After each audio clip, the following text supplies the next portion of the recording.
আজকে নিয়ে এলাম বুদ্ধদেবের সম্পূর্ণ লাইফটার ওপর ভিডিও।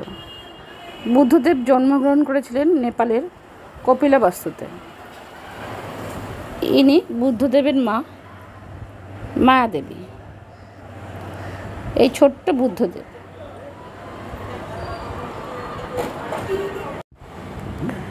বুদ্ধদেব এরপর বড় হলেন, তারপরে চললেন বৌদ্ধত্বের সন্ধানে।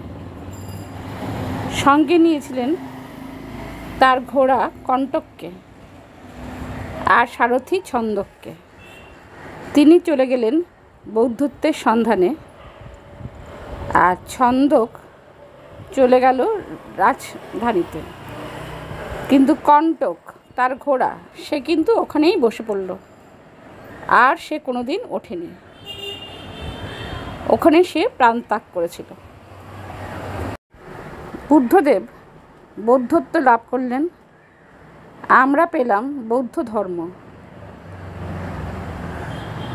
চারিদিকে সেটা জনপ্রিয়তা পেয়েছিল।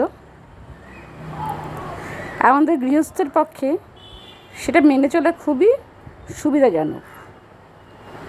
আর পেলাম কিছু পবিত্র প্রতীক। এই মোটামুটি বুদ্ধদেবের জীবন। আর তার জীবনের এই তিনটে জন্ম, বৌদ্ধত্ব লাভ এবং দেহত্যাগ সবই হয়েছিল আজকের দিনে, অর্থাৎ বুদ্ধ পূর্ণিমায়।